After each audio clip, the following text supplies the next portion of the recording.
पुराने जमानों की बात है।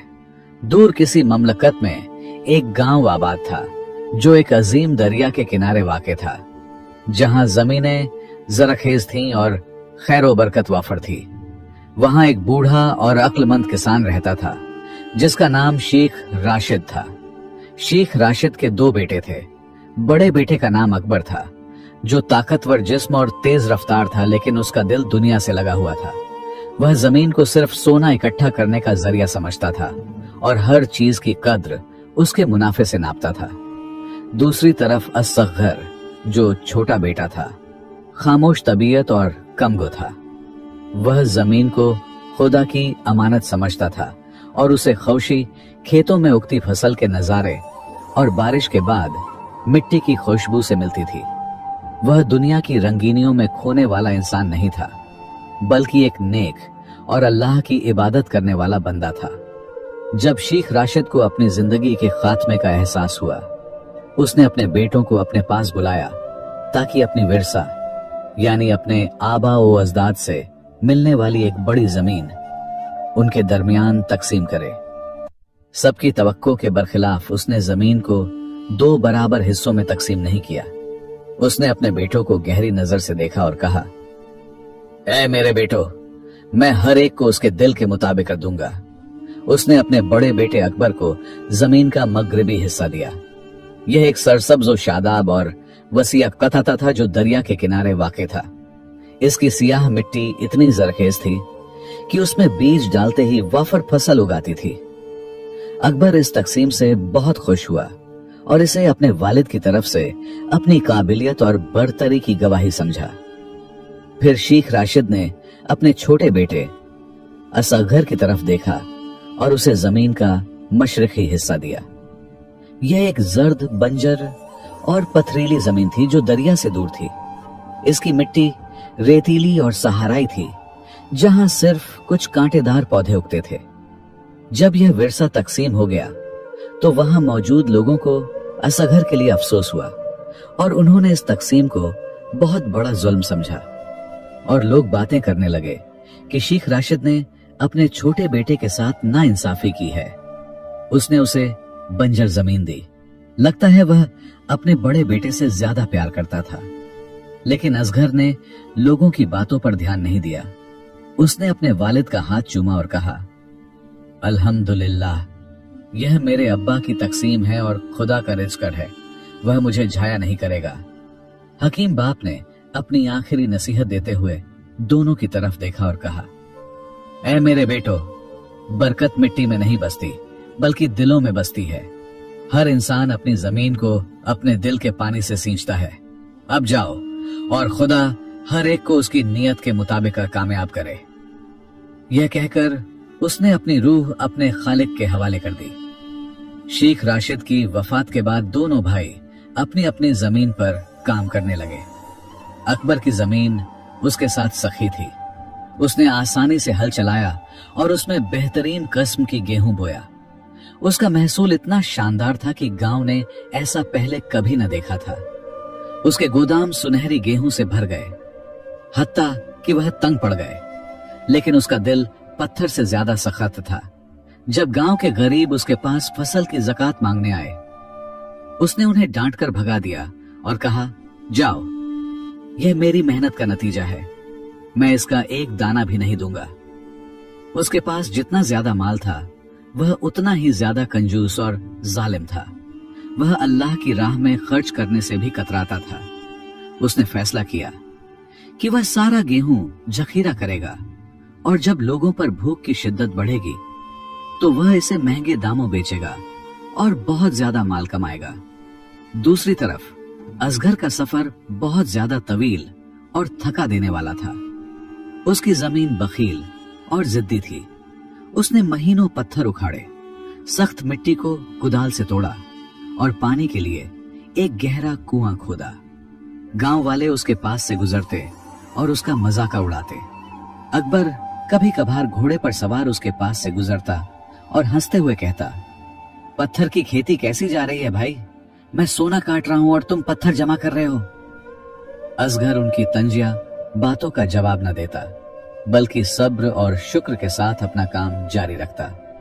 हर पत्थर उखाड़ते वक्त वह अल्हम्दुलिल्लाह कहता और हर कुदाल की ज़रब पर बिस्मिल्लाह। उसकी नीयत दौलत कमाना नहीं थी, बल्कि इस बंजर जमीन को आबाद करना, अपने रब को राजी करना और साबित करना था कि उसके वालिद की तकसीम गलत नहीं थी।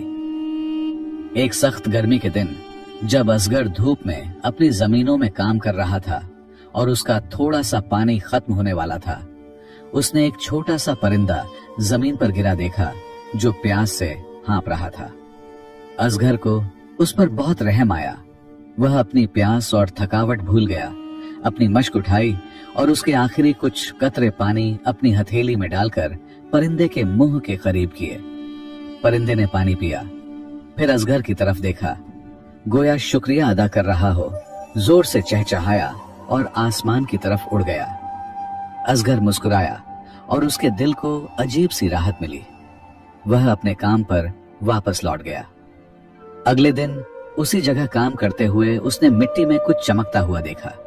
उसने अपनी उंगलियों से खोदा तो एक ऐसा बीज मिला जो उसने अपनी जिंदगी में पहले कभी न देखा था।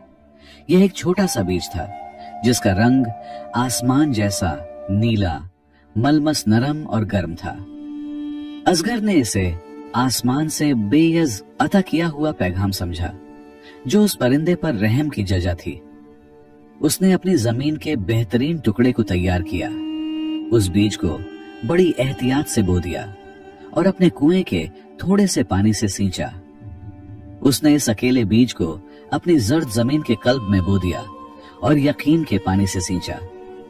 वह नहीं जानता था कि उसने जो बोया वह महज एक बीज नहीं, बल्कि उसकी तकदीर थी जो जल्द ही फले फूलेगी। दूसरी तरफ गांव में अकबर ने वाकई किसी को एक दाना भी न दिया और अपनी गेहूं को बहुत महंगे दामों बेचने लगा। लेकिन फिर भी उसके बाद गेहूं का बहुत बड़ा जखीरा मौजूद था। अकबर अपने गोदामों के दरवाजे बंद करके अपना मुनाफा गिन रहा था, बेखबर इस बात से कि जो बरकत उसने लोगों से रोकी थी वह अब उससे खुद रोकने लगी थी। दिन गुजरते गए, अकबर की दौलत बढ़ती गई और असगर का सब्र बढ़ता गया, लेकिन दोनों की जमीनों में अजीब वाकयात रूनुमा होने लगे। अकबर की जरखेज जमीन की बरकत खत्म होने लगी। उसके जखीरा किए हुए गेहूं में कीड़े पड़ गए और वह खामोशी से खराब होने लगा। जब उसने अगले मौसम के लिए जमीन बोई तो डंठल कमजोर और सुंबलियां करीबन खाली निकल आईं। जमीन ने उसके बखल को महसूस किया और उससे अपना अता रोक लिया। अकबर परेशान और गुस्से में अपने मजदूरों पर चिल्लाने लगा और जमीन को धोखेबाज कहने लगा। हालांकि धोखा उसके अपने दिल से निकल रहा था और उसके तंग दिल की वजह से अल्लाह ने उस पर अपनी रहमत निछावर करना रोक दी थी। जबकि दूसरी तरफ असगर की काहिल जमीन में एक मौजिजा रोनुमा हुआ। वह नीला बीज अगले ही दिन उग आया और हैरत अंगेज तेजी से बढ़ने लगा। यह कोई आम पौधा नहीं था, बल्कि एक ऐसा शानदार दरख्त बन गया जो किसी ने पहले कभी न देखा था। इसका तना चांदी की तरह चमकता था।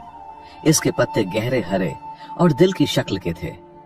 कुछ हफ्तों में इस पर बर्फ जैसे सफेद फूल खिले, जिनसे ऐसी खुशबू फैलती थी कि फिजा सुकून से भर जाती थी। फिर इससे भी अजीब वाकया हुआ। जब फूल मुरझाए तो उनकी जगह छोटे छोटे फल लगे। यह कोई आम खाने वाले फल न थे, बल्कि हर फल रेशों से बना एक नन्हा सा थैली था जिसके अंदर एक गेहूं का दाना था। लेकिन यह कोई आम गेहूं न था। यह बड़ा, सुनहरा और इतना भारी था कि एक दाना अकबर के गेहूं के 10 दानों के बराबर था। असगर ने इस दरख्त से यह मुबारक फल जमा किए और इसे शजरा-ए-अता का नाम दिया। यह दरख्त उसके साथ सखी था। जब वह एक फल तोड़ता, अगले दिन उसकी जगह नया फल उगाता। उसने इस गेहूं को पीसकर आटा बनाया जो इतना खुशबूदार था कि रोटी बनने से पहले ही ताजा रोटी की खुशबू आती थी। इसकी बनाई हुई रोटी का एक छोटा सा टुकड़ा भूखे को सैर कर देता था। असगर ने इस गेहूं को बेचकर दौलत कमाने के बारे में न सोचा। उसकी नीयत शुरू से ही भूखों को खिलाना थी। उसने अपनी मुबारक रोटी गांव के गरीबों में मुफ्त बांटनी शुरू की बदले में सिर्फ नेक दुआ मांगता। असगर की रोटी की शोहरत पूरे गांव में फैल गई। गरीब और मिस्कीन रोजाना उसके पास आते और खुशहाल सैर होकर वापस लौटते। जब यह खबर अकबर तक पहुंची, वह हसद और गुस्से से भर गया। वह कैसे अपने अहमकर भाई को, जो पत्थर की खेती करता था, पूरे गांव को खाना खिलाते देख सकता था, जबकि उसके अपने गोदामों में गेहूं खराब हो रहा था। वह असगर की जमीन पर गया और जब उसने चांदी का दरख्त, उसके अजीब फल और असगर के गिर्द दुआएं मांगते गरीबों को देखा, तो उसे एहसास हुआ कि असगर ने असली खजाना पा लिया है। वह गुरूर और तकब्बुर से बोला, यह क्या है असगर? यह जरूर जादू और शोभा है, यह दरख्त फितरी नहीं। असगर ने अपनी आदत के मुताबिक सुकून से जवाब दिया, यह खुदा का रिज़्क़ है, जो एक नेक नियत और कमजोर मखलूक पर रहम की जजा है। यह दरख्त मेरा अकेला नहीं, हर भूखे का है। इससे ले जा और अपने घर वालों और पड़ोसियों को खिला। असगर ने उसे एक फल पेश किया, लेकिन अकबर ने गुस्से में उसका हाथ झटक दिया और कहा, मुझे तेरी खैरात की जरूरत नहीं, मैं तेरा राज जान लूंगा और इससे बेहतर दरख्त उगाऊंगा। अकबर अपनी जमीन पर वापस आया। उसका दिल हसद से भरा हुआ था। उसने फैसला किया कि वह वही करेगा जो असगर ने किया। उसने अपनी जमीन पर एक छोटा परिंदा ढूंढा, उसे पकड़कर एक पिंजरे में बंद किया और प्यास से मरने तक उसे पानी न दिया। फिर उसने अपनी मश्क के आखिरी कतरों को उसे पेश किया, उम्मीद कि परिंदा उसे वही सिहर अंगेज बीज देगा। लेकिन परिंदे ने पानी पिया और मौका मिलते ही उड़ गया, कभी वापस न आया। अकबर ने हिम्मत न हारी। उसने सोचा कि राजत्व परिंदे में नहीं, बीज में है। एक तारीख रात वह चुपके से असगर की जमीन पर गया। शजरा-ए-अता से कुछ फल चुराकर उनके सुनहरे बीज ले गया। वह अपनी जमीन के सबसे जराखेज टुकड़े पर वापस आया और उन बीजों को बो दिया, ख्वाब देखते हुए कि सुबह वह चांदी के दरख्तों की एक जंगल देखेगा जो उसे अकेला मालामाल कर देगा। अगले दिन सुबह अकबर जल्दी उठा और अपनी जमीन की तरफ दौड़ा। उसका दिल खुशी से नाच रहा था कि वह चांदी के दरख्तों और सुनहरे फलों की जंगल देखेगा जो उसे सबसे अमीर आदमी बना देगी। लेकिन जब उसकी नजर जमीन पर पड़ी, वह वही साकित खड़ा रह गया। उसका चेहरा जर्द पड़ गया और उसके मुंह से एक दबी हुई चीख निकली, गोया उसे सांप ने डस लिया हो। वहां कोई चांदी के दरख्त या सुनहरे फल न थे। उसकी जमीन पर, जहां उसने चोरी के बीज बोए थे, सैकड़ों सियाह कांटेदार झाड़ियां उगाई थीं। उनके पत्ते मुड़े हुए और कांटे भेड़ियों के दांतों जैसे मुअक्कफ थे। ये शैतानी झाड़ियां हैरत अंगेज तेजी से बढ़ रही थीं। अपनी जहरीली जड़ों से अकबर की बाकी सालेह फसल को खत्म कर रही थीं। उसकी सरसब्ज जरखेज जमीन एक बदबूदार, सियाह और कबीह बंजर बन गई थी। चोरी की बरकत लानत बन गई थी और उसकी हकूद नियत उसके सामने एक ठोस तबाही की शक्ल में जाहिर हुई थी। दूसरी तरफ असगर सुबह उठा तो उसे पता चला कि उसके दरख्त के कुछ फल चोरी हो गए हैं। वह गुस्से की बजाय अपने भाई के लिए गमगीन हुआ। उसने दिल में कहा, खुदा तुझे माफ करे भाई, अगर तूने मोहब्बत से मांगा होता तो मैं खुद देता, लेकिन तूने हक़त से लिया और नुकसान उठाया। उसने अपने दरख्त की तरफ देखा तो हर चोरी शुदा फल की जगह 2 नए और ज्यादा खूबसूरत फल उगाए थे। गोया दरख्त अपने मालिक को तसल्ली दे रहा था कि अता कभी रिज़्क़ को कम नहीं करता। कुछ दिनों बाद अकबर की जमीन पूरी तरह तबाह हो गई। उसका गेहूं कीड़ों ने खा लिया, उसकी फसल मर गई, उसके मजदूर उसे छोड़ गए और वह तन्हा और गरीब रह गया। उसकी जमीन कांटों की जंगल बन गई थी। उसके पास कोई चारा न था सिवाय अपने भाई के पास जाने के, जिसे उसने जुल्म किया और हसद किया। वह सर झुकाए, कपड़े फटे, चेहरा गुबार आलूद असगर की जमीन पर पहुंचा। असगर उस वक्त अपनी आदत के मुताबिक अपने मुबारक दरख्त के नीचे खड़ा था, गरीबों में रोटी बांट रहा था। उसके चेहरे पर इत्मीनान की मुस्कुराहट थी।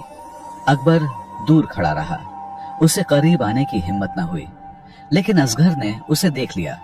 सब कुछ छोड़कर उसकी तरफ डरता दौड़ा। उसने अपने भाई को गले लगाया। अकबर फूट फूट कर रोने लगा जैसे कोई बच्चा।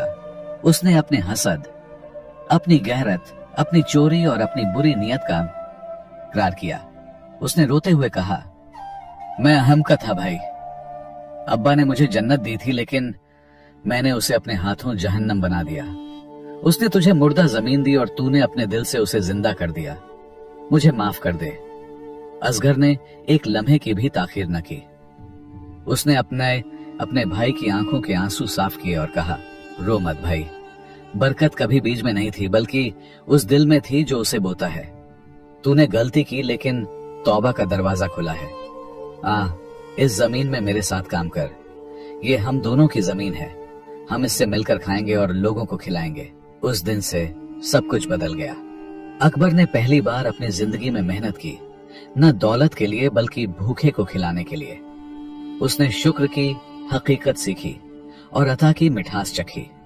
उसके दिल के कांटे धीरे धीरे मुरझाने लगे। उसके दिल के बदलने के साथ उसकी जमीन भी जवाब देने लगी। वह असगर के कुएं से पानी लेता और अपनी जमीन पर छिड़कता तो सियाह झाड़ियां मरने लगीं और हरी टहनियां दोबारा उगने लगीं। यह एक लंबा और शाक सफर शिफा था। असगर की जमीन की बरकत और अता बढ़ता गया, जो न सिर्फ उनके गांव बल्कि पड़ोसी गांव वालों के लिए भी काफी था। दोनों भाई मिलकर काम करने लगे, एक नेक साए की अलामत बनकर और दूसरा सच्ची तौबा की। इस तरह दोनों भाइयों ने समझ लिया कि उनके हकीम बाप की बात सच थी। तकदीर जमीन की मिट्टी से नहीं बनती, बल्कि दिलों की नियतों से बनती है। जिसने बंजर जमीन में शुक्र और रजा बोया, उसने जन्नत काटी, और जिसने जरखेज जमीन में लालच और हसद बोया, उसने कांटों और पछतावे के सिवा कुछ न पाया। दोस्तों, इस कहानी से हमें यह सबकर्स मिलता है कि असली बरकत जमीन की जरखेजी या मादी दौलत में नहीं, बल्कि दिल की पाकीज़गी, नेक नियति और शुक्र रजा में होती है। जो शख्स सब्र, मेहनत और अता के जज्बे से काम करता है, वह बंजर जमीन को भी जन्नत बना सकता है, जबकि लालच, हसद और खुदगर्जी जरखेज जमीन को भी लानत ज़दा कर देती है। तकदीर हमारे हाथों से बनती है और यह हमारी नियत पर मुनहसर है कि हम अपनी जमीन से क्या काटते हैं, कांटे या फूल। नेक अमल और तौबा हमेशा तबाही को तरक्की में बदल सकते हैं, क्योंकि खुदा नेक दिलों को कभी जाया नहीं करता। यह हमारी कहानी यहीं खत्म होती है, लेकिन कहानियां कभी खत्म नहीं होती। अपनी राय कमेंट्स में शेयर करें कि आपने इस कहानी से क्या सीखा और आप कहां से हमारा साथ दे रहे हैं। अगर ये कहानी आपको पसंद आई तो लाइक और सब्सक्राइब करना न भूलें, ताकि आप हमारे साथ हर नई कहानी का लुत्फ उठाएं।